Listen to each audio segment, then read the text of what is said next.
અર્થ મૌનમાં સત્સંગ એટલે શું? એટલે પહેલાં આપણે સત્સંગ એટલે શું, સત્સંગ એ શું એ પહેલાં કુસંગ એટલે શું એને આપણે સમજવાનો પ્રયત્ન કરશે. કોની સાથે આપણે જોડાઈ તો સત્સંગ કહેવાય, કોની સાથે આપણે જોડાય તો કુસંગ કહેવાય. પહેલાં આપણે સત્સંગ શું છે એ સમજવા માંગી છે, અને સત્સંગ પહેલાં આપણે કુસંગ એટલે શું એ જોવા માંગી છે. એટલે આપણે કુસંગ કોને કહી અને સત્સંગ કોને કહી? તો એ કે સતનો સંગ થાય, સત તત્વ છે એની સાથે આપણી જે એટેન્શન છે એની સાથે જોડાઈ જાય તો સત્સંગ કહેવાય. તો સત શું છે અને અસત શું છે? એટલે આપણે જેટલી આપણી સામે દ્રશ્ય વસ્તુ દેખાય છે, પછી શબ્દના માધ્યમ મારફત આવે, રૂપના માધ્યમ મારફત આવે, રસના માધ્યમ મારફત આવે, ગંધના માધ્યમ મારફત આવે. એટલે આપણી આગળ 5 જ્ઞાનેન્દ્રિય છે, અને એ 5 જ્ઞાનેન્દ્રિયો છે એના દ્વારા આપણે જુદા જુદા પ્રકારની ઇમ્પ્રેશનો અંદર લઈ છીએ. હવે ઇમ્પ્રેશનો છે એ દ્રશ્ય વસ્તુ છે, બહારથી આવે છે. એટલે નામ બહારથી આવે, જાતિ બહારથી આવે, સંસ્કાર બહારથી આવે, ધર્મ બહારથી આવે. એટલે આ બધી વસ્તુ બહારથી આવે. બહારથી આવે છે એ કોની સામે આવે છે?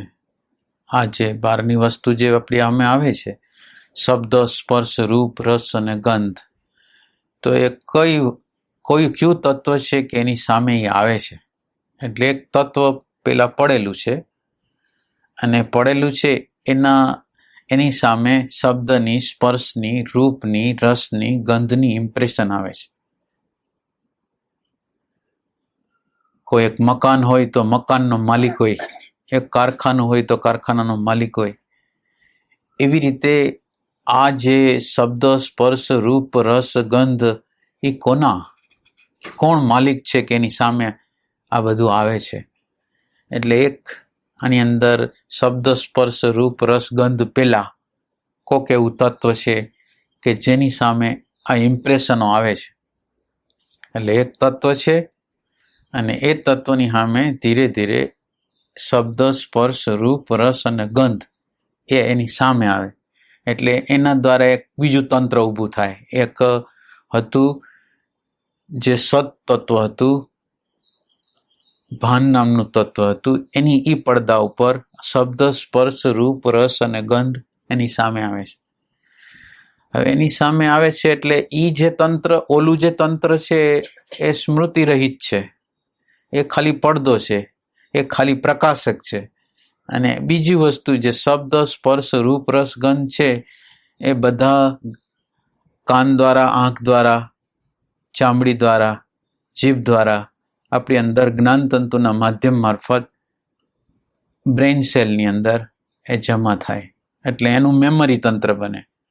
એક તંત્ર છે કે જે મેમરી તંત્રને પ્રકાશ કરે છે એવું તંત્ર, અને એક આપણી અંદર મેમરીનું તંત્ર બનવા માંડે, સ્મૃતિનું તંત્ર બનવા માંડે. એટલે હું અમુક નામ રૂપે થઈ જાઉં, રૂપ રૂપે થઈ જાઉં, જાતિ રૂપે થઈ જાઉં, સંસ્કાર રૂપે થઈ જાઉં, ગમા રૂપે થઈ જાઉં, અણગમા રૂપે થઈ જાઉં. એટલે એક સ્મૃતિનું તંત્ર હતું. અને સ્મૃતિના તંત્ર પહેલા એક એવું તંત્ર હતું કે જેની સામે બધી છાપો આવતી હતી. બધી જે છાપો આવતી હતી એ તંત્ર છે એ ખાલી એનું કામ હતું ફક્ત પ્રકાશ કરવાનો. શબ્દનો પ્રકાશ કરે, રૂપનો પ્રકાશ કરે, રસનો પ્રકાશ કરે, ગંધનો પ્રકાશ કરે, એવું તંત્ર હતું. ને એક આ મેમરી થઈ ગઈ. એટલે આ મેમરી જે છે એ આપણે અત્યારે થઈ ગયા છીએ, એ કુસંગ કહેવાય. મેમરી થઈ ગયા છે એટલે નામ થઈ ગયા, જાતિ થઈ ગયા, ગમો અણગમો થઈ ગયા, અહંકાર થઈ ગયા. એટલે આ જે સ્મૃતિનું જે તંત્ર છે એની સાથે એટેન્શન છે એ બે રીતે, એક દ્રશ્ય સાથે જોડાઈ શકે અને એક અદ્રશ્ય સાથે જોડાઈ શકે.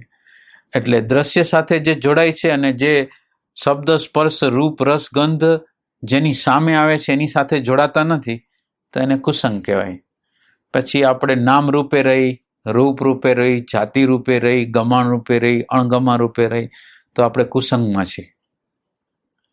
તો આપણે સતત રીતે સતને બદલે દ્રશ્ય વસ્તુનો, અસત વસ્તુનો, બદલાતી વસ્તુનો સંગ કરી છે અને એને હું અને મારું માની છે.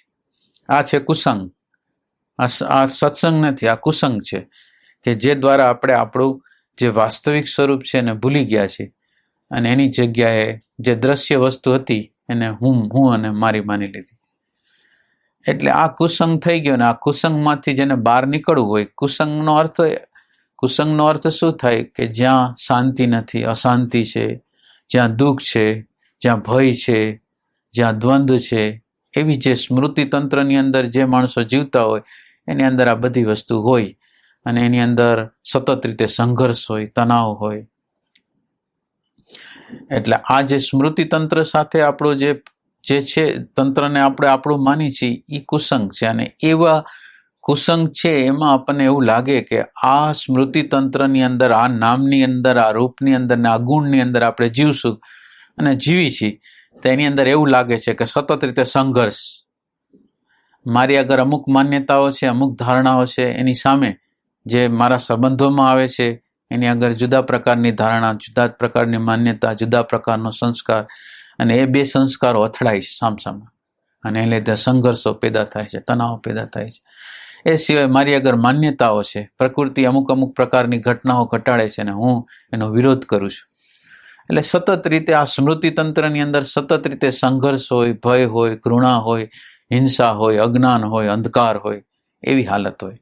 અને આને કહેવાય કુસંગ, કે જ્યાં કાંઈ શાંતિ નામની વસ્તુ ન હોય, પ્રેમ નામની વસ્તુ ન હોય. હવે આપણે કુસંગને તો બરાબર સમજી લીધું, પણ હવે સતનો સંગ કરવો છે આપણે. તો એ સત શું છે? તો સત છે એ શબ્દ છે, સત છે એ જો વિચાર છે, કોઈ માન્યતા છે, કોઈ ધારણા છે. સત શું છે? તો એ કે આપણે સતને શોધવું જોઈએ. સત્સંગ કરવો જ છે, આપણે સત્સંગમાં જાય જ છીએ તો આપણે અંદર આપણે તપાસ કરવી જોઈએ કે તો ભાઈ સત્સંગ શું છે, સત અને એની સાથે સંગ. તો એ સત વસ્તુ શું છે? તો આપણે સતને શોધવા માટે શું કરવું જોઈએ? તો એ કે સતને શોધવા માટે મનન કરવું જોઈએ કે ખરેખર સત શું છે. તો સતની સામે એક સત છે, એક પડદો હોય, જેમ એક ટીવીનો પડદો હોય ને ટીવીના પડદા ઉપર જુદા જુદા પ્રકારના દ્રશ્ય આવતા હોય સવારથી હાંજ લગી, પણ પડદો જીવન તેવો, અને એ પડદા ઉપર જુદા જુદા પ્રકારના ચિત્રો આવે. આ સ્થૂલ કે જે ટીવીનો પડદો છે ને એની અંદર જુદા જુદા, એટલે એક સ્થિર વસ્તુ છે અને એની સામે એક એની સામે દ્રશ્ય આવે છે, અસ્થિર વસ્તુ છે. બીજી રીતે એક આકાશ છે, આ આકાશ છે. આકાશની અંદર ઉત્પત્તિ થાય, સ્થિતિ થાય અને પ્રલય થાય. આકાશ છે એ સ્થિર તત્વ છે, આકાશ છે એ જેમનું તેમ છે. અને એ આકાશની અંદર જુદા જુદા પ્રકારનો આજથી 50 વર્ષ 100 વર્ષ પહેલા કોઈ જન્મ, એ જુવાન થયું, વૃદ્ધ થયું, મરી ગયો, આજ આપણે એ તરફ ગતિ કરી રહ્યા છીએ. તો એની અંદર એક આકાશ છે એ સ્થાયી તત્વ છે ને એ આકાશ સ્થાયી તત્વની અંદર આ જુદા જુદા સ્થૂલ પદાર્થો ઊભા થાય, નષ્ટ થાય. એટલે આ એક સ્થિર વસ્તુ છે, આકાશ છે એ સ્થિર વસ્તુ છે ને આ બધી પરિવર્તન છે. આ તો આકાશ છે એ બહારનું આકાશ છે, પણ હજી આકાશ છે ન કરતા એક મોટું આકાશ છે. તો એ કે કયું આકાશ છે? તો એ કે ચિત્તાકાશ છે. આ આકાશને જે ધારણ કરે છે, આ બહારનું આકાશ છે એને કોણ ધારણ કરે છે? તો એ કે અંદર ચિત્તનું આકાશ છે, સૂક્ષ્મ છે. અને જે વસ્તુ જેને સમાવતી હોય એના કરતાં મોટી હોય. આ ચિત્તનું ચિત્ત છે એ બહારના આકાશો, બહારના પદાર્થો, સૂર્ય, ચંદ્ર, નિહારિકાઓને પોતામાં સમાવે છે. એટલે એના કરતાં વ્યાપક છે અને એના કરતાં મોટું તંત્ર છે. એટલે આ આકાશ છે એના કરતાં એક બીજું આકાશ કે આ આકાશને સમાવે છે, અને આ આકાશને સમાવે છે એ ચિત્તનું આકાશ છે, જે મનોમય છે, જે ચોથું ડાયમેન્શન વાળું છે, ચોથા ડાયમેન્શન વાળું આકાશ છે. એટલે એની અંદર આપણી અંદર શબ્દની છાપ આવી, રૂપની છાપ આવી, રસની છાપ આવી, ગંધની છાપ આવી. એ બધી જે છાપો છે એના મૂલ્યાંકનો સહિત જેની અંદર રહે છે એને ચિત્તનો આકાશ કહેવાય. આપણે સતની શોધ કરી છીએ કે સત શું છે, અને સતની શોધ કરતાં કરતાં આપણે એમ સમજવા પ્રયત્ન કરીએ છીએ કે એક સ્થિર વસ્તુ હોય છે અને બીજી બદલાતી વસ્તુ હોય છે. એમાં એક ટીવીનું દ્રષ્ટાંત આપ્યું, એક આકાશનું દ્રષ્ટાંત આપ્યું, અને આ આકાશ છે એના કરતાં ચિત્તનું આકાશ છે મોટું છે. જે વસ્તુ જેને સમાવે એના કરતાં મોટી હોય. તો આ ચિત્તના આકાશની અંદર બધા જુદા જુદા પ્રકારના સંસ્કારો અને મૂલ્યાંકનો પડેલા છે. તો આ જે ચિત્તનું જે આકાશ છે એ આના આકાશને સમાવે છે. એટલે આ આકાશનો આધાર છે એ ચિત્તનું આકાશ છે. અને આ ચિત્તનું જે આકાશ છે એની અંદર સ્મૃતિ છે, જુદા જુદા પ્રકારની સ્મૃતિ, જુદા જુદા પ્રકારના સંસ્કારો. તો પછી એને પણ પડદો જોઈએ.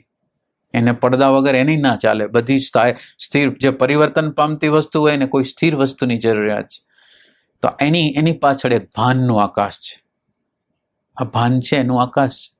એટલે ભાનના આકાશને સમજતા પહેલા આપણે પેલા બહારની ભાનનું આકાશ છે એને સમજવું છે આપણે.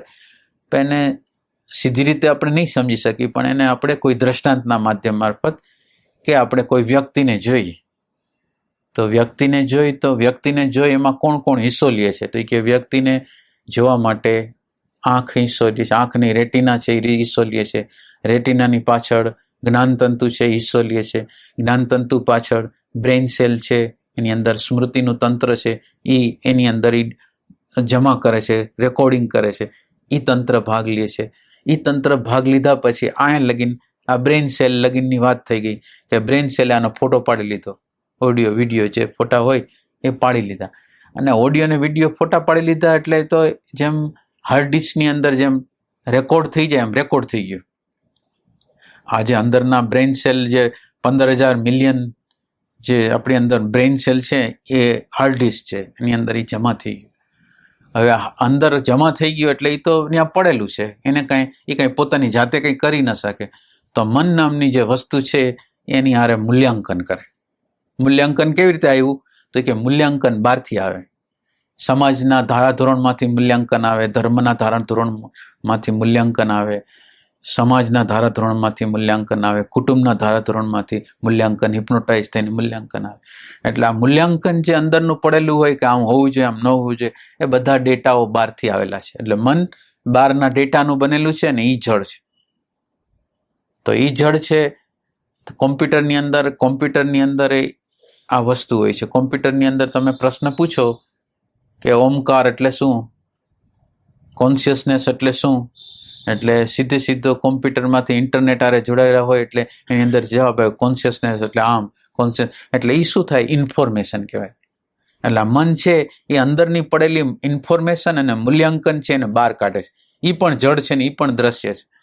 હવે એ દ્રશ્ય છે અને એ દ્રશ્યને કોઈક પ્રકાશ કરે છે. હવે કોમ્પ્યુટરની અંદર આપણે પ્રશ્ન પૂછ્યો અને કોમ્પ્યુટર એનો જવાબ દીધો, પણ જવાબને જાણે કોણ? જવાબ છે એને પ્રકાશ કોણ કરે? તો કે અંદરનો જે કોઈક ચેતન હોય એ એને પ્રકાશ કરે. તો આપણી અંદર કયું ચેતન તત્વ? એ કે ભાન નામનું તત્વ છે એને પ્રકાશ કરે છે. એટલે આ ભાન નામનું તત્વ છે એ શાશ્વત છે, એની સામે આ બધી છાપો પરિવર્તિત થાય છે. એટલે આપણે આ જે ભાનનું જે આકાશ છે એમાં હવે ચિત્તનું આકાશ છે એ શેમાં રહીએ છે? તો કે ભાનના આકાશમાં રહીએ છે. એક સ્મૃતિ આવી, બીજી સ્મૃતિ વચ્ચે ગઈ, વચ્ચે ગેપ છે. એ વચ્ચેનો જે ગેપ છે એ ભાનથી ભરેલો છે. એ ભાનના પડદામાં ભાન, દ્રષ્ટા, સત જે છે એ પડદો છે અને એ સતના પડદા ઉપર આ બધી સ્મૃતિઓ આવે ને જાય છે. એટલે આપણે આ દ્વારા એમ સમજવા માંગીએ છીએ કે જેની અંદર શબ્દ નથી, જેની અંદર વિચાર નથી, એવું એક તત્વ આપણી અંદર છે. અને આ જે આપણા ચિત્તતંત્રના વચ્ચેના જે ગેપો છે એને પ્રકાશ કરે છે અને સ્મૃતિતંત્ર પોતે જે પ્રગટ થાય છે એને પણ પ્રકાશ કરે છે. એવું એક તત્વ છે. અને એ શબ્દ અને વિચાર નથી, પણ શબ્દ અને વિચારનો પ્રકાશક છે. તો હવે શબ્દ અને વિચાર ન હોય તો શબ્દ અને વિચાર ન હોય તો પછી એની અંદર મૌન જ છે. શબ્દ નથી અને વિચાર નથી એટલે મૌન છે. એટલે આપણે આપણી અંદર જુદી જુદી ભાષાઓ, આપણો જે વિકાસ થયો, પેલા માનવ જે હતો એ માનવ પોતે સાંકેતિક ભાષાથી જીવતો. જે આદિ માનવ હતો એ કંઈ ભાષા નહોતી એની આગળ, તો એ શેનાથી જીવતો? તો કે સંકેતોથી, આમ કંઈક હાથથી, મોઢાથી, આંખથી એના પોતાના રિફ્લેક્શનો, પ્રતિક્રિયાઓ કંઈક બતાવી અને સમજાવતો કે આમ છે આમ છે. એના પછી એટલે ત્યારે શબ્દ નહોતો. આ જ્યારે શરૂઆત થઈ હતી ત્યારે શબ્દ વગરની વસ્તુ હતી, ખાલી સંકેત દ્વારા હાલતું. એના પછી જેમ જેમ માણસ વિકાસને પામતો ગયો એમ એણે પછી પોતાના વ્યવહાર માટે ભાષાની શોધ કરી. શબ્દની શોધ કરી કે આને લીમડો કહેવાય, અને પીપળો કહેવાય, અને મરચું કહેવાય, અને આ કહેવાય, અને આ કહેવાય, અને આ કહેવાય.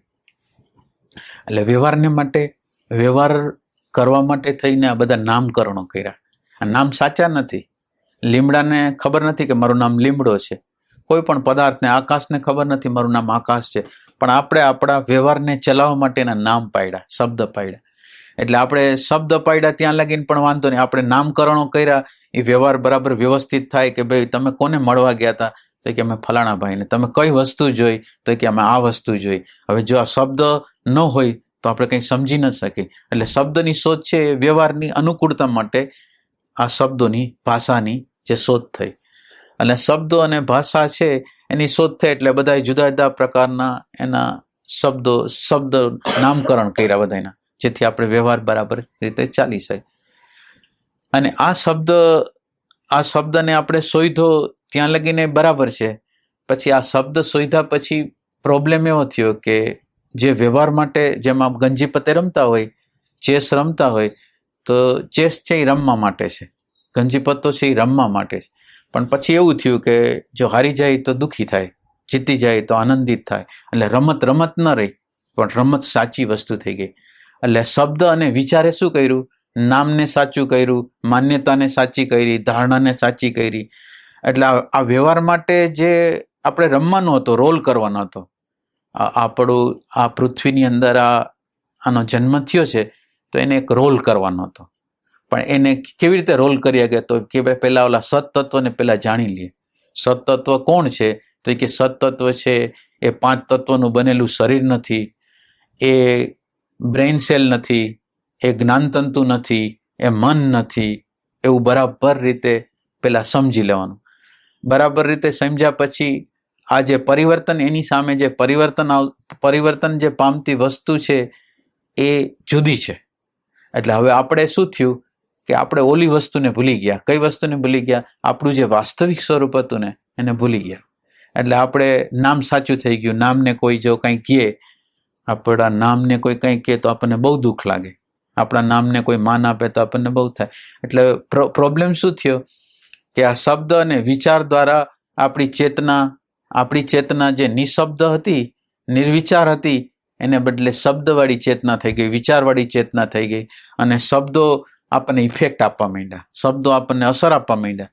આપણા વખાણ કરે તો અમુક પ્રકારની ઇફેક્ટ, આપણો ટીકા કરે તો અમુક પ્રકારની ઇફેક્ટ. એટલે શબ્દ અને વિચાર સાચા થઈ ગયા અને આપણું અંદરનું જે અસ્તિત્વ હતું, જે પ્રકાશક તત્વ હતું, એ આપણાથી લુપ્ત થઈ ગયું. એટલે આપણે અજ્ઞાનમાં આવી ગયા. આપણે આપણી જાતને ભૂલી ગયા. એટલે આપણે જાતને ભૂલી ગયા એટલે જે નામ આપણું હતું એને સાચું માની લીધી, જાતિને સાચી માની લીધી, દેશને સાચો માન્યો, સંસ્કારને સાચો માન્યો. એટલે આ સાચા માનવાની જે પ્રક્રિયા હતી એ કુસંગ હતો. અને આ કુસંગમાંથી છૂટવા માટે સત્સંગ કરવો જોઈએ. તો કે સતનું તત્વ કેવું છે? તો કે શબ્દ વગરનું અને વિચાર વગરનું છે. એટલે શબ્દ અને વિચાર ન હોય અને એનું હોવાપણું હોય. એ હોવાપણાના પડદા ઉપર શબ્દ, વિચાર, આકૃતિઓ એ બધું હાલતું હોય. એટલે હવે આપણે સત્સંગ શબ્દ દ્વારા શું સમજવાના છીએ આપણે?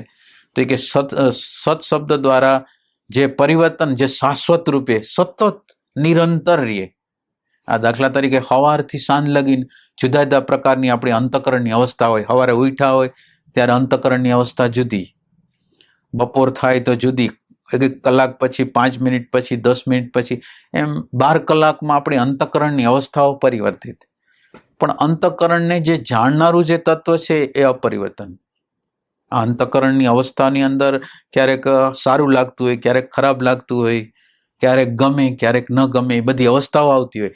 પણ એ અવસ્થાને જે પ્રકાશ કરે છે એ એમને આમ કઈ પ્રકારના પરિવર્તન વગર એની સામે છાપ આવે છે, એ છાપનો પ્રકાશ કરી દે છે. પણ છાપનો પ્રકાશ કરે છે એની આપણને ખબર પડતી નથી. આપણે શું થઈ ગયા છીએ? નામ અને રૂપ થઈ ગયા છે, સંસ્કાર થઈ ગયા છે. એટલે આપણે સંસ્કાર સાથે તાદાત્મ્ય કરી લઈએ છીએ. એટલે આપણને ખબર પડતી નથી કે અબદલ કોઈ તત્વ છે. અને હવે જો આપણી નજર અબદલ તત્વ ઉપર કરવી હોય તો આપણે અત્યારે મનન કરી રહ્યા છીએ કે આ જે પરિવર્તન પામે છે. એટલે આપણે એક વાત કરી દીધી કે કોઈ પણ આંખ દ્વારા, કાન દ્વારા ઇમ્પ્રેશન આવે, ઇમ્પ્રેશન જ્ઞાનતંતુ દ્વારા જાય અંદર, બ્રેઇન સેલ એને ડિકોડ કરે, એના પછી મન મૂલ્યાંકન કરે. આ બધી વસ્તુ છે એ પરિવર્તન પામતી વસ્તુ છે, વેવ્સ રૂપે છે. અને એ વેવ્સ જે પ્રકારે પ્રગટ થયો એને પ્રકાશ કર્યો, એ એક તત્વ ભાન. સતત રીતે આપણી અંદર ભાન છે, ખબર છે, ખબર નથી, ભાન ભાન ભાન ભાન ભાનનું તત્વ છે. એટલે હવે આ જે ભાનનું તત્વ છે એ જાગ્રત અવસ્થામાં રહીએ છે. જાગ્રત અવસ્થા છે એમાં રહીએ છે. જાગ્રત અવસ્થામાં જાગ્રત રૂપે રહીએ છે, જેટલી છાપો આવે છે એનો પ્રકાશ કરે છે. સ્વપ્ન અવસ્થામાં શરીર સૂઈ ગયું છે, શરીર સંપૂર્ણ રીતે નિંદ્રા અવસ્થામાં છે, શરીરને કાંઈ ભાન થતું નથી, અને છતાં અંદર જે સપનું આવે ને એને કોઈક જોવે છે. એટલે સપનું આવે છે ને જોવે છે, તો એનો અર્થ એમ છે એ જોવે છે એ શરીર નથી જોતું. શરીર તો સૂતું જ છે, શરીર જોતું નથી તો એને કોણ જોવે છે? કે હું જ જોઉં છું. હું એટલે કોણ? તો એ કે ભાન. હવે ભાન છે એ કોણ? હવે શરીર તો સૂતું છે. આપણે જો આપણી જાતને શરીર માનતા હોય તો શરીરને તો કાંઈ કરતા કાંઈ ખ્યાલ નથી. અત્યારે કોઈક આવી જાય વહી જાય એને કંઈ ખ્યાલ નથી. તો આ સપનાનો ખ્યાલ કોને આવ્યો? તો કે સપનાનો ખ્યાલ મને આવ્યો. મને એટલે શું?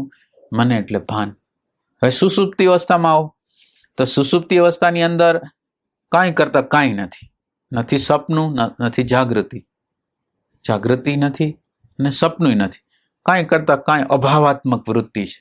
તો અભાવાત્મક વૃત્તિ છે એને કોણે પ્રકાશ કર્યો? અભાવાત્મક વૃત્તિ છે એને પ્રકાશ કોણે કર્યો? આપણે કોઈની ઘરે બેસવા ગયા હોય ને એનું ઘર બંધ હોય તો આપણે એમ કહીએ કે તમારું ઘર, અમે આવ્યા હતા પણ તમારું ઘર બંધ હતું. તમારું ઘર બંધ હતું એને કોણે કીધું? એ કોઈ નહોતા, એનું વાત કોણે કરી? તો કે આપણે હતા. એમ સુષુપ્તિ અવસ્થાની અંદર કાંઈ નહોતું, એ કેનાર કોણ હતું? તો કે કેનાર તો હું જ હતો.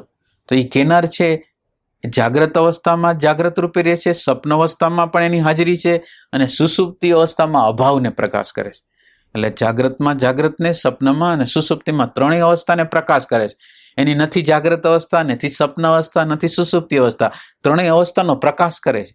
જો 24 કલાકમાં એ સતત રીતે એ તત્વ જાગતું રહેતું હોય, એ સૂતું જ નહીં, એની કોઈ સ્વપ્ન અવસ્થા નહીં ને કોઈ જાગ્રત અવસ્થા નહીં, એ ત્રણ અવસ્થા એક દિવસ રહેતી હોય તો બીજે દિવસે પણ એમ જ થાય, ત્રીજે દિવસે પણ એમ જ થાય. એવા યુગોના યુગો વયા જાય ને તો એ જે તત્વ છે ને એ આપણા જન્મને, આપણા મરણને, આપણી જાગ્રત અવસ્થાને, આપણા સ્વપ્ન અવસ્થાને અને આપણા સુષુપ્તિ અવસ્થાને બધાને પ્રકાશ કરે. તો હવે જે પ્રકાશ કરતું હોય એને તમે આમ આગળ લઈ ગયા તો પાછળ લઈ જાઓ, ભૂતકાળમાં લઈ જાઓ તો ભૂતકાળમાં પણ એ તત્વ તો પ્રકાશક રૂપે જ હતું. એની ન જાગ્રત અવસ્થા હતી, ન સ્વપ્ન અવસ્થા હતી, ન સુષુપ્તિ, ન એનો સ્થૂલ દેહ, ન સૂક્ષ્મ દેહ, ન કારણ દેહ, એવું એ તત્વ હતું. અને એવું તત્વ છે એને આપણે મનન દ્વારા નિશ્ચય કરવો જોઈએ. મનન દ્વારા નિશ્ચય કરવો જોઈએ. અને મનન દ્વારા જો આપણે નિશ્ચય કરી અને પછી આપણે હવે નિશ્ચય જો આપણને થઈ ગયો હોય કે એ તો દ્રષ્ટા જ છે, એ તો સત જ છે, તો સત એટલે વર્તમાન, તો આપણે વર્તમાનમાં જીવવાનો પ્રયાસ કરી. હવે આપણે સત્સંગ ઉપર આવી છીએ તો એ કે સત્સંગ એટલે શું? તો કે સત એટલે છે, સતત રીતે છે રૂપે રહીએ છે.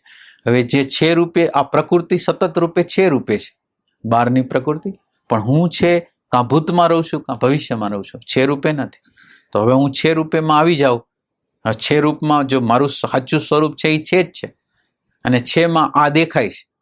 હું છે રૂપે છું અને આ રૂપે બહારના બ્રહ્માંડો દેખાય છે, મારી અંદર જુદા જુદા પ્રકારના સંકલ્પો વિકલ્પો છે એ દેખાય છે, અહંકાર દેખાય છે, વિચાર દેખાય છે, એ બધા આ છે અને આ છે.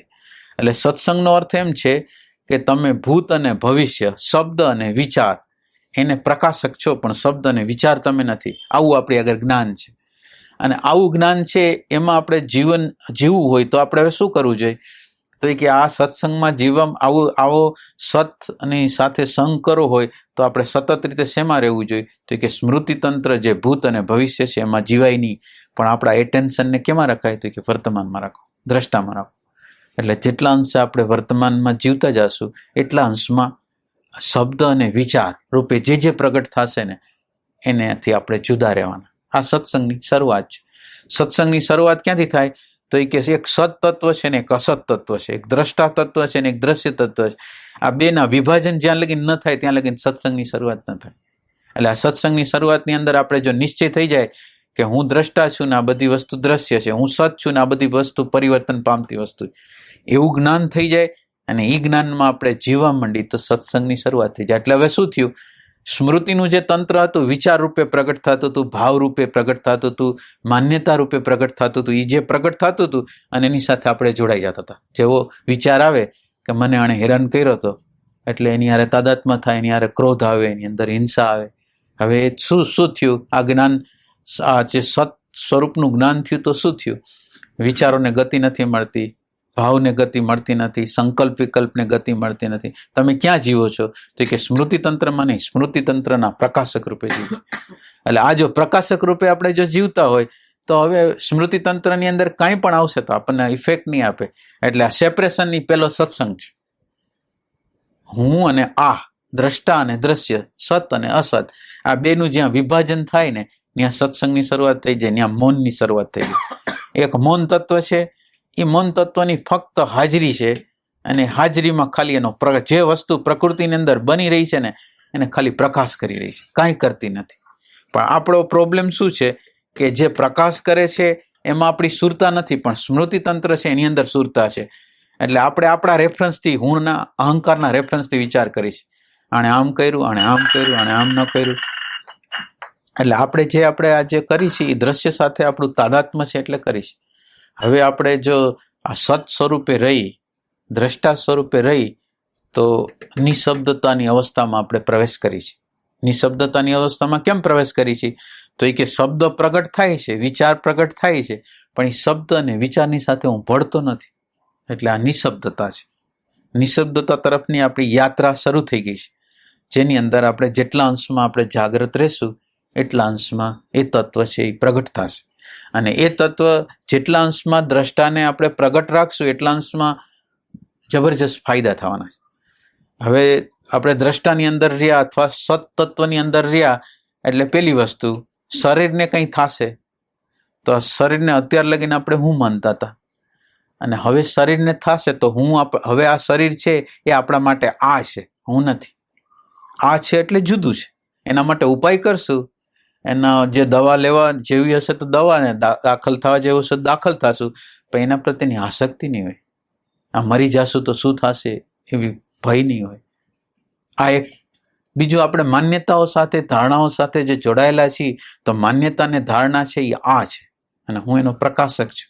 તો હવે માન્યતા મારી કોઈ તોડે અને કોઈ માન્યતામાં બીજો કોઈ રેફરન્સ આપે, બીજો કોઈ દ્રષ્ટિકોણ આપે તો આપણે માન્યતાને વળગેલા નથી, આપણે એમ્પ્ટી છીએ, આપણે શૂન્ય છીએ. તો હવે શું કરશે? બીજા લોકો જે અભિપ્રાય આપે છે એ આપણી અંદર જશે. અને કેવી રીતે? વિરોધી રૂપે નહીં, કોમ્પ્લિમેન્ટરી, સહયોગી. એક મારી અગર માન્યતા હતી, પણ હવે આ બીજી વસ્તુ પણ, હું તો એમ્પ્ટી છું, હું વર્તમાનમાં જીવું છું, હું દ્રષ્ટામાં જીવું છું, એટલે એ વસ્તુ મારી અંદર કોમ્પ્લિમેન્ટરી દાખલ થશે. એ શબ્દ અને વિચાર છે એ અલગ છે અને આપણે એના પ્રકાશક છીએ. એટલે હવે આપણે એના પ્રકાશક હોય તો કોઈ માન્યતાને, કોઈ ધારણાને, આપણી માન્યતાઓ અથવા આપણી ધારણાઓને કોઈ તોડે.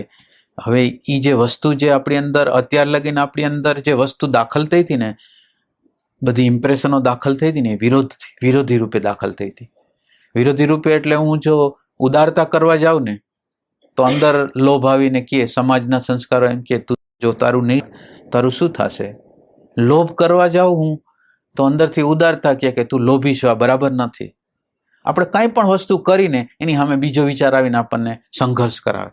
એટલે આપણે જીવનમાં એકલા બેઠા હોય તો પણ દ્વૈતમાં જીવતા હોય, એકલા હોય તો પણ સંઘર્ષમાં જીવતા હોય. એટલે આપણી આગળ જેટલી ઇન્ફોર્મેશન અંદર આવેલી છે, શબ્દ, સ્પર્શ, રૂપ, રસ, ગંધ દ્વારા જે અંદર આવેલું છે એ બધું વિરોધાભાસી હતું. અને આ સત તત્વ અથવા દ્રષ્ટા તત્વ જ્યારે આપણી અંદર દાખલ થયું એટલે વિરોધાભાસી તરીકે નહીં, આ બધી વસ્તુ છે એનો હું ઉપયોગ કરું છું, એનો ઈ હું નથી પણ હું એનો ઉપયોગ કરું છું. તો હવે મારી આગળ જુદા જુદા પ્રકારની ઇન્ફોર્મેશન અંદર આવે છે, એ કેવી રીતે આવે છે? તો કે સહયોગી તરીકે, વિરોધી તરીકે નહીં. એક વિચારે મેં એમ કીધું કે તમે મારાથી પૂર્વમાં બેઠા છો અને ઓલા ભાઈ પાછળના ભાઈ એમ કે ના, એ પશ્ચિમમાં બેઠા છે. તો પૂર્વમાં બેઠા છે એ સાચું છે, પશ્ચિમમાં બેઠા છે એ સાચું છે, કોઈ એમ કે ઉત્તરમાં બેઠા છે તો પણ સાચું છે, દક્ષિણમાં બેઠા છે તો પણ સાચું છે. તો જીવનના જેટલા વિચારો છે, જેટલા દ્રષ્ટિકોણો છે એ બધા સાચા છે.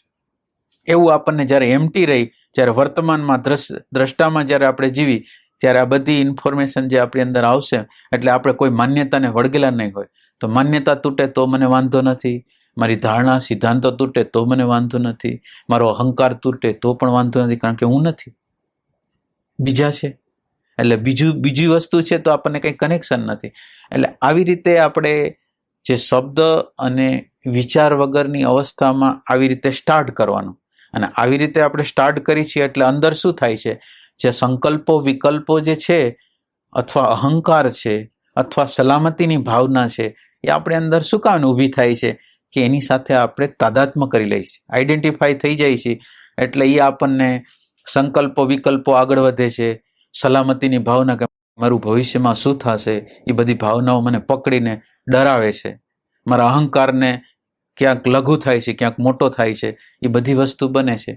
પણ હવે હું જ્યારે આ દ્રષ્ટાની અંદર આવી ગયો, હું પ્રકાશકની અંદર આવી ગયો, સતની અંદર આવી ગયો, એટલે આ બધી વસ્તુ છે એ મારી અંદર હવે હું એનો પ્રકાશ કરું છું, તો એ મને હવે હેરાન કરશે નહીં, પરેશાન કરશે નહીં.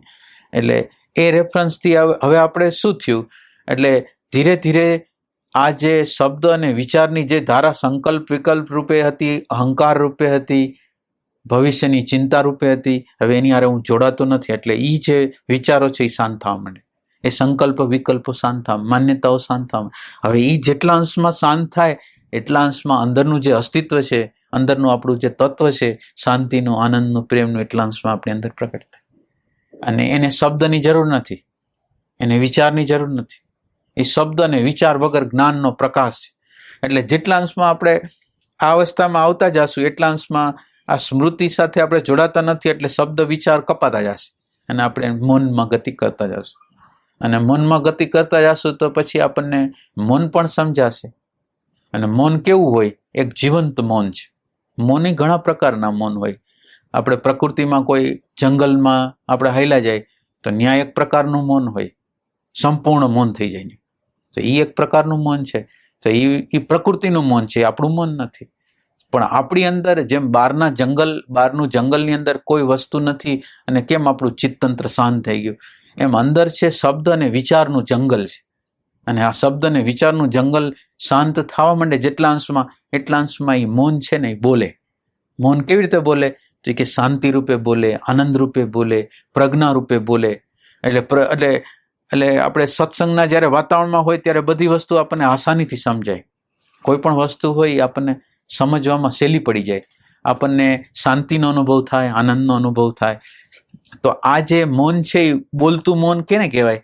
તો એ કે જેની હાજરી દ્વારા આપણને શાંતિના વાઇબ્રેશન. હવે શાંતિના વાઇબ્રેશનને તમે આંખ દ્વારા જોઈ નથી શકતા, કાન દ્વારા સાંભળી નથી શકતા, મન દ્વારા જોઈ નથી શકતા, પણ એ કંઈક એક પ્રકારનું ફિલિંગ છે. હવે આ ફિલિંગની અંદર નથી શબ્દ, નથી વિચાર. આપણે ફક્ત કોઈની આગળ, કોઈ સંત પુરુષની આગળ ગયા છીએ ને આપણે બેઠા છીએ તો શાંતિ પોતાની રીતે બોલે છે, આનંદ પોતાની રીતે બોલે છે. એટલે કેવી રીતે બોલે છે? આપણી અંદર શાંતિ છવાઈ જાય છે, આપણી અંદર આનંદ છવાઈ જાય છે. તો એ શાંતિ ને આનંદ જે આપણી અંદર છવાઈ જાય છે એ કોઈ શબ્દ નથી, એ કોઈ વિચાર નથી, પણ ફેક્ટ છે. અને એની અંદર શબ્દ અને વિચાર છે એ ઝાંખા થવા માંડે, શબ્દ વિચાર છે એ દૂર ન થવા માંડે. એટલે આ પ્રકારનું જે મૌન છે ને, શબ્દ અને વિચાર જેમ જેમ શાંત થાય ને એટલે મૌન દાખલ થવા માંડે, મન છે એ શાંત થવા માંડે. મન જે શાંત થવા માંડે ને તો એ મનનું મૌન કહેવાય. મન છે એ શાંત થઈ જાય તો મનનું મૌન થાય.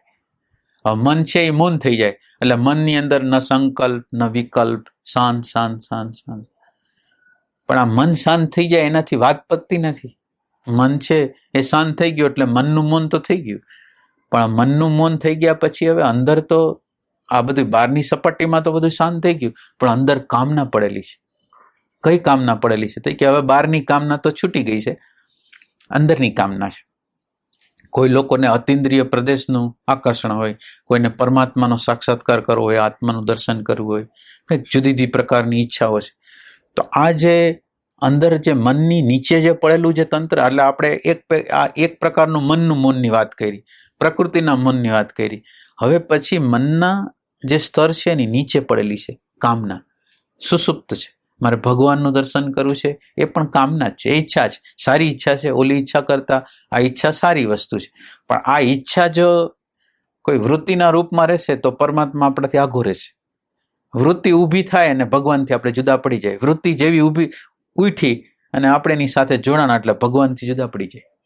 એટલે હવે આપણે અંદર શેની કામના છે આપણે જોવું પડે કે હવે તો બીજી કામના નથી, અતિન્દ્રિય પ્રદેશની કામના નથી.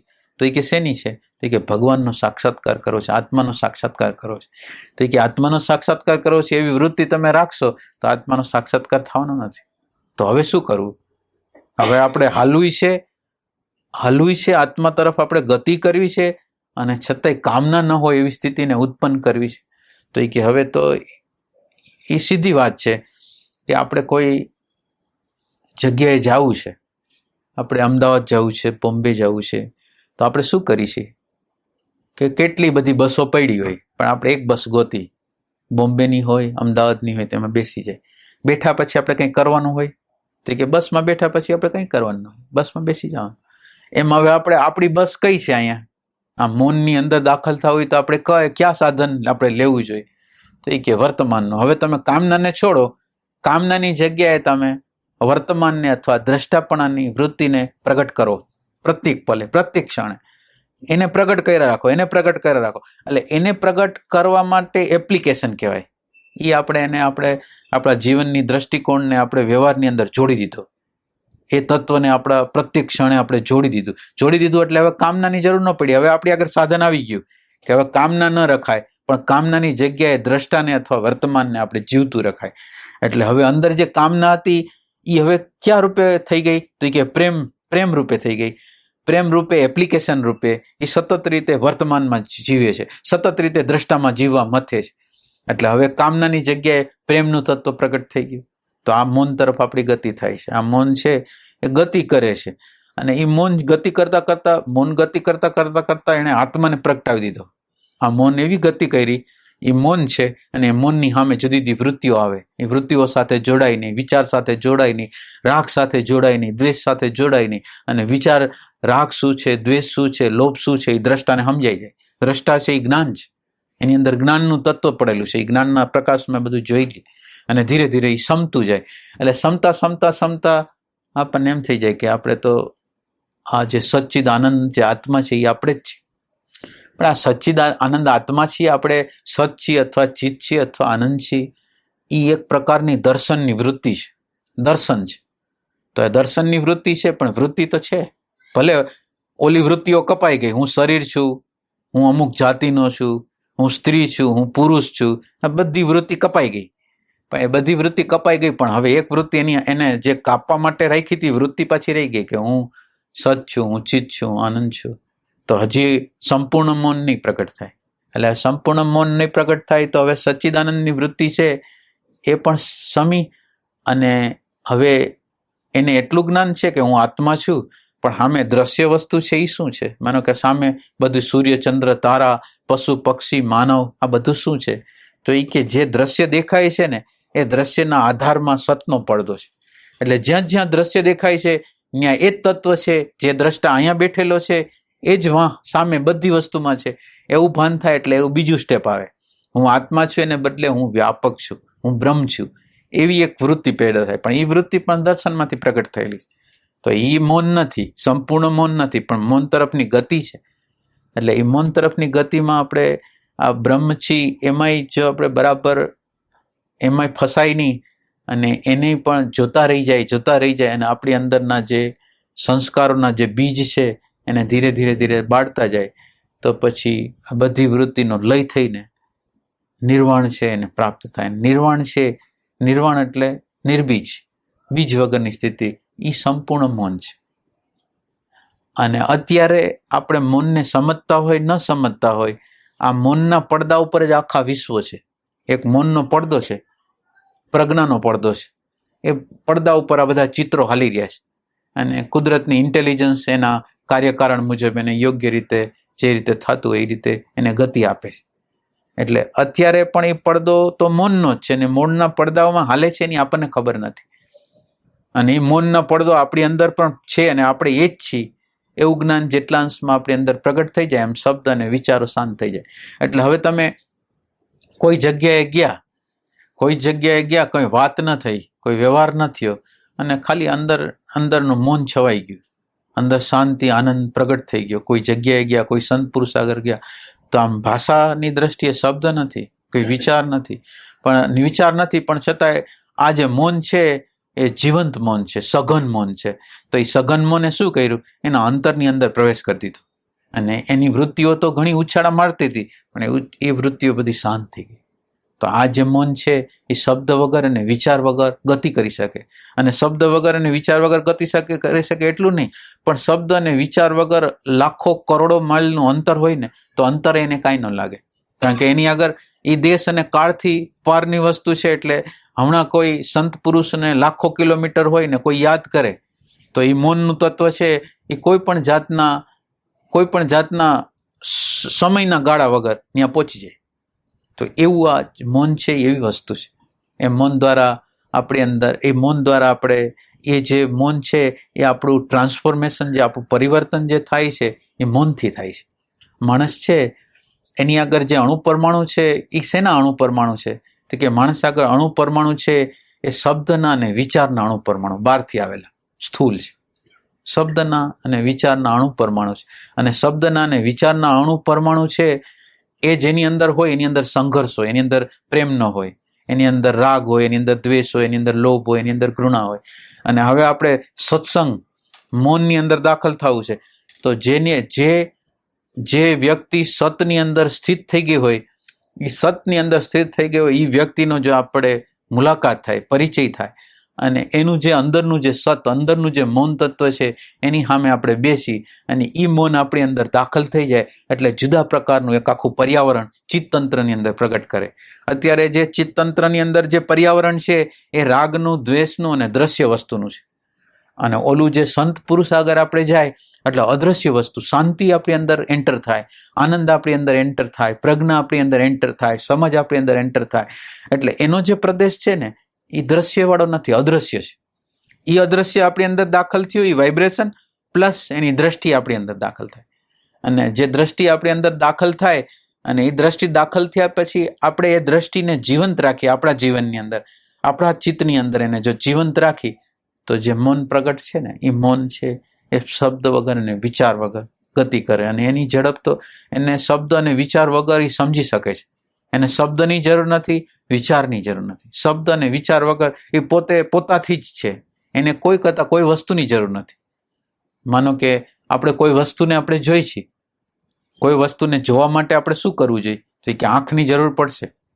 કોઈને જોવું હોય, આપણે કોઈ વસ્તુને જોવી હોય તો આંખની જરૂર પડે, જ્ઞાનતંતુની જરૂર પડે, બ્રેઇનની જરૂર પડે, મનની જરૂર પડે અને આત્માની જરૂર પડે. હવે એ બીજી વસ્તુને જાણવા માટે, બહારની વસ્તુને જાણવા માટે. પણ હવે બહારની વસ્તુ જ નથી. હવે આપણે મનને જાણવું હોય તો શું કરીએ? બહારની વસ્તુને જાણવા માટે આટલું જ હોય. મનને જાણવું હોય તો મનને જાણવું હોય તો ઇન્દ્રિયની જરૂર નથી. બહારની કોઈ ઇન્દ્રિય, બહારના કોઈ પદાર્થ છે એની કંઈ જરૂર નથી. તો કોની જરૂર છે? તો કે મન જે પ્રગટ થાય છે, મન વિચાર રૂપે, વૃત્તિ રૂપે જે પ્રગટ થાય છે એ એક છે, અને એની સામે એનો પ્રકાશક છે એ આત્મા છે. મનને પ્રકાશવું હોય તો મન અને આત્માની જરૂર છે. અને હવે મન નહીં, પણ હવે આપણે પોતે જ, આપણો આત્મા જ છે, તો એને પ્રકાશ કરવો હોય તો કોની જરૂર પડે? તો એ કે બહારની વસ્તુની જરૂર નથી, મનની જરૂર નથી. અને મનની જરૂર વગર એ જ્ઞાન સ્વરૂપ છે. એટલે એના માટે કોઈ કરતા કોઈ વસ્તુ, પદાર્થની કંઈ જરૂરિયાત જ નથી.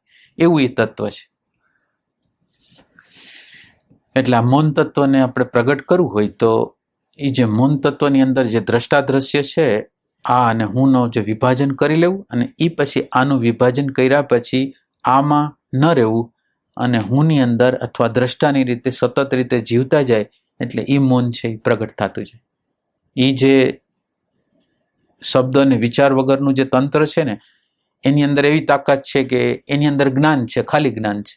એ જ્ઞાન દ્વારા ખાલી જોવે. એને મનની જરૂર ન હોય, વિચારની જરૂર ન હોય, કોઈની જરૂર ન હોય, ડાયરેક્ટ રીતે જોઈ શકે. અત્યારે આપણે જે જોઈ છીએ કેવી રીતે જોઈ છીએ? તો એ કે બહારની વસ્તુ પ્લસ સંસ્કાર પ્લસ કોન્શિયસનેસ, 3 વસ્તુ જોઈ. સંસ્કાર આપણે જોવા માટે આપણે તો બધી વસ્તુને સંસ્કાર દ્વારા જ જોઈ છે. સંસ્કાર દ્વારા જોઈ છે એટલે સ્મૃતિ દ્વારા જ જોઈ છે. એટલે સ્મૃતિ દ્વારા જોઈ છે એટલે ચશ્મા દ્વારા જોઈ છે, કલર દ્વારા જોઈ છે. કોઈ વ્યક્તિને જોઈ છે, કોઈ પરિસ્થિતિને જોઈ છે તો ભૂતકાળની સ્મૃતિ દ્વારા ચશ્માથી જોઈ છે કે આવો છે, આવો છે. અને આ તો એ કે જે દ્રષ્ટાનું તત્વ હોય તો એ કે અત્યારે એના ચહેરાને જોવે, એના કપડાને જોવે, એના હાવભાવને જોવે, તો એને ભૂતકાળના રેફરન્સ વગર, ભૂતકાળની કોઈ વસ્તુને ટચ કર્યા વગર અત્યારે એની હાલત શું છે, બધી વસ્તુ, બહારની વસ્તુ જોઈ શકે, અંદરની વસ્તુને જોઈ શકે, અને આત્માની વસ્તુને પણ જોઈ શકે, એવો દ્રષ્ટાનો પ્રકાશ છે. એટલે જેટલા અંશમાં આપણે આની અંદર જીવીએ એટલા અંશમાં એની અંદર પ્રકાશ છે. અને એ પ્રકાશની અંદર જે અસત વસ્તુ હોય, મિથ્યા વસ્તુ હોય, કાલ્પનિક વસ્તુ હોય, મનોમય વસ્તુ હોય, એ ધીરે ધીરે ધીરે શાંત થતી જાય. અને ધીરે ધીરે શાંત થતી જાય તો પછી એ જે મૌન છે એ પોતાની રીતે પ્રગટ થાય. અને મૌનની અંદર તો ઇન્ટેલિજન્સ ભરેલી છે, પ્રજ્ઞા ભરેલી છે. પછી મૌનની અંદર જે માણસ જીવતો હોય ને એ પ્રજ્ઞાના સામ્રાજ્યમાં જીવે છે. એની વ્યવસ્થા છે એ પરમાત્મા કરે છે, અસ્તિત્વ કરે છે. અને એ વ્યવસ્થા માણસની બુદ્ધિ જેટલી વ્યવસ્થા કરે એના કરતાં અસાધારણ વ્યવસ્થા હોય. એમાં બુદ્ધિનો હસ્તક્ષેપ કોઈ પણ ન હોય. અને તમે ધારો, તમારી બુદ્ધિ ધારે એના કરતાં અનંત ગણું સારું હોય, એવી આ મૌનનું તત્વ છે. એટલે મૌનના તત્વની સાથે જ્યારે આપણે જોડાઈ જાય ને ત્યારે પ્રજ્ઞા આપણો કબજો લઈ લે. અને પ્રજ્ઞા આપણો કબજો લઈ લે એટલે આપણા જીવનની બધી વ્યવસ્થાઓ છે એ બરાબર રીતે પાર પડે. એમાં આપણે વિચારની જરૂર જ ન પડે. માણસો કેટલા બધા વિચાર કરે છે, અન્ન વસ્ત્ર અને આશરા માટે કેટલા બધા વિચારો કરે છે, કેટલી બધી મહેનતો કરે છે. અને આપણે આની હારે જોડાઈ જાય ને તો આપણે વિચારની જરૂર નથી. આપણું જે યોગક્ષેમ વહન છે ને એ પરમાત્મા વ્યવસ્થિત રીતે કરે. પછી ગમે તે ધંધો હોય, ગમે તે વસ્તુ હોય, એમાં કંઈ ધંધો કરવામાં કે ન કરવામાં એમાં કાંઈ નથી જરૂર. પણ એની અંદર આપણો જે ભરોસો છે એ અસ્તિત્વ ઉપર, મૌન ઉપર છે, એ રીતે હોય છે. એટલે એને આ મૌન તત્વની અંદર દાખલ થવા માટે દ્રષ્ટા દ્રશ્યનો, હું અને આનો વિવેક કરો, અને એને સતત રીતે જીવંત રાખવા માટે સતત રીતે વર્તમાનમાં જીવવાનો પ્રયાસ કરો. સ્મૃતિના તંત્રની બહાર જીવવું. જેટલા અંશમાં સ્મૃતિના તંત્રની બહાર જીવશો અને પ્રકાશક તરીકે જીવશો એટલા અંશમાં એ મૌન છે એ આપણી અંદર પ્રગટ થશે.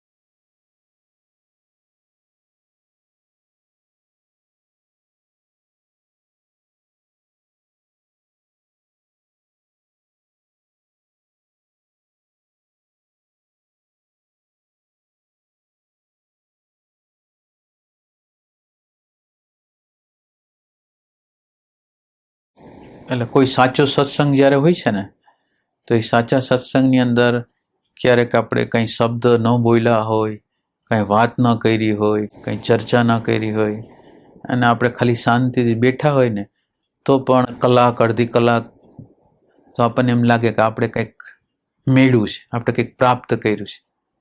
તો હવે એમાં કાંઈ શબ્દ કે વિચારનો તો હસ્તક્ષેપ નહોતો. અને શબ્દ અને વિચાર ન હોય તો આપણી વ્યાપકતાને અટકાવી કોણ શકે? માનો કે આપણે આજ આટલી જગ્યાએ જ છીએ, એ શું કામ એને છે? તો આપણી અંદર એક વૃત્તિ છે કે હું ફલાણો છું. હવે આ વૃત્તિ નથી તો આપણે આખા વિશ્વથી જુદું કરનાર તત્વ કોણ છે? હું આ બ્રહ્માંડથી જુદો કેવી રીતે થાવ? ખાલી મારી અંદરની હું ફલાણો છું એ વૃત્તિ જો વહી જાય ને તો આખા બ્રહ્માંડ સાથે એકાકાર જ છે. ખાલી એક અંદરની એક મનોવૃત્તિ થાય છે ને કે હું બધાથી જુદો છું, સૂર્યથી જુદો છું, ચંદ્રથી જુદો છું, તારાથી જુદો છું. એવું આપણે અંદર વૃત્તિ ઊભી કરી છે ને, એ વૃત્તિ છે એ દ્વૈત છે. અને એ આપણને ઓલા તત્વથી, જે પ્રકાશક છે ને એના તત્વથી આપણને જુદું થઈ જાય. મૌન તત્વથી આપણને જાણે જુદા હોય એવું કરી નાખે છે. એને અજ્ઞાન કહેવાય. અને આ જ્ઞાન કરી લેવાનું છે કે આપણે કોણ છીએ, એવું જ્ઞાન કરવાનું. તો પછી આ મૌન છે, આ સત્સંગ છે, એ સત્સંગનો અર્થ જ એમ થાય કે મૌન છે. એટલે કોઈ જગ્યાએ આપણે જો જાય તો આની પારાશીસી શું છે? તો કે પારાશીસી એવી છે કે આપણે કોઈ જગ્યાએ ગયા, જેટલા અંશમાં અંદરનું તત્વ, અંદરનું મૌન જેટલા અંશમાં પ્રગટ થઈ ગયું એટલા અંશમાં આપણને શાંતિ મળે, આનંદ મળે. ખબર પડે ન પડે પણ આપણને એમ થાય કે મજા આવી ગઈ, એવા ટાઈપની ફિલિંગ થાય. તો એ છે મૌન છે. અને એના માટે કાંઈ કોઈ વસ્તુની જરૂરિયાત નથી. ફક્ત આપણું હોવું, એ તત્વની અંદર હોવું ને એ જરૂરી છે.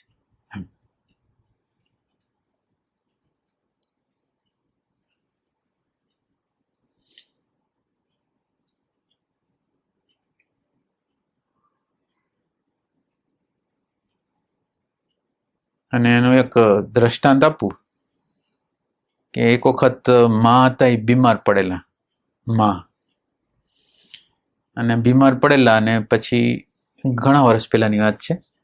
એટલે એ વખતે મને એવી ઈચ્છા થઈ કે હાલો ને એનર્જી આપું અને એને કંઈક હેલ્પ કરવું.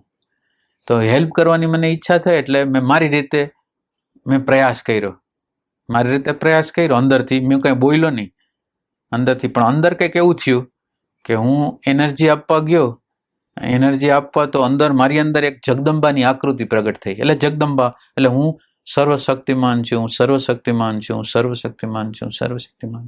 એવું અંદર મેં ટ્રાય કરી એમ કરવા માટે, અને મારી અંદર એવો ભાવ ધીરે ધીરે ધીરે મારી અંદર એમ કે હું આખા બ્રહ્માંડની શક્તિ છું, એવો ભાવ અંદર દાખલ.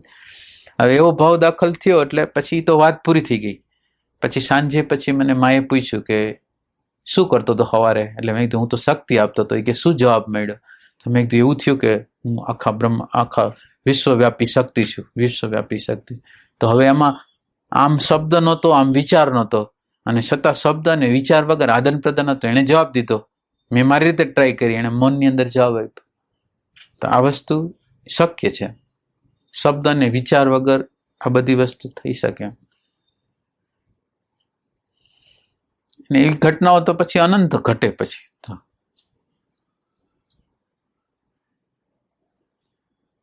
આ કુદરત છે આપણા એટલે તાલની અંદર હાલે. આપણે કુદરતના તાલમાં હોય ને કુદરત આપણા તાલમાં હોય. આપણે વિચાર કરી, આપણે આપણી અંદર જે પ્રકારનો કુદરત વિચાર ઊભો કરે એ વિચારને અનુરૂપ કુદરતમાંથી વ્યવસ્થા થાય. એટલે આખું કેમ સંગીતના સાજ સહિત બધું વ્યવસ્થિત હાલતું હોય એવું વ્યવસ્થિત હાલે પછી. એટલે એ મૌન દ્વારા હોય. આ વ્યવસ્થા કેવી છે? તો કે મૌન દ્વારા છે. કોઈ ફૂલ હોય, કોઈ વનસ્પતિ હોય, એને ખાલી તમે શાંત થઈ જાઓ અને મૌનથી એના તરફ પ્રેમને વહેવરાવો તો એ તમે પ્રેમને પામશો. તમને ફિલિંગ થશે કે એમાંથી પ્રેમ આવે છે. એટલે મૌન છે એની આગળ એ પાછી કોઈ ગમે તે વસ્તુ, ગમે તે પદાર્થ હોય એની સાથે આપણે એકાકાર થઈ શકીએ ને એનો રિસ્પોન્સ આપણને મળે. એટલે અત્યારે આપણે જીવનના વ્યવહારમાં આપણે શું કરીએ છીએ કે આપણે સગા સંબંધીઓમાં જે જીવી છીએ ને એ સગા સંબંધીઓમાં અંદરથી એના પ્રત્યે આપણને અણગમો હોય, એના પ્રત્યે ધિક્કાર હોય, અને આપણે સમાજની અંદર વ્યવહાર કેવો કરતા હોય, એની જ્યારે સામે આવે ત્યારે આપણા વ્યવહારો કેવા હોય. તો હવે એ વ્યવહારોની એને ખબર પડી જાય. એની અંદર અંતર્યામી રૂપે બધાની અંદર એક છે. એટલે આપણે ધિક્કાર કર્યો ત્યાં પહોંચી ગયો છે. એટલે હવે આપણે અંદરથી પ્રેમ આપી તો સામેથી પ્રેમ મળે. એટલે આપણને પ્રશ્ન થાય છે કે આપણને કેમ આમ થાય છે? પણ આપણે ધિક્કારના વાઇબ્રેશનો અંદરથી આપી છીએ તો ધિક્કાર આપણને મળે. એટલે અંદર જેટલા અંશે જે તે વસ્તુ આરે આપણે આ પ્રયોગ બધા કરીને કોઈ વનસ્પતિ સાથે, કોઈ પક્ષી સાથે, કોઈ આરે પ્રેમ તત્વને આપવાનું, તો એ કેવી રીતે રિસ્પોન્સ કરે છે. એટલે એનો અર્થ એમ છે કે શબ્દ અને વિચાર વગર કામ થઈ શકે છે. એટલે ભાષાની અંદર ભાષા કીધી ને કે વૈખરી, મધ્યમાં, પશ્યંતી, એ બધી વાચા જ છે. અને પરા પણ વાચા છે. નિશબ્દ છે એ પોતાને પણ શબ્દ છે અને એની રીતે કાર્યરત છે.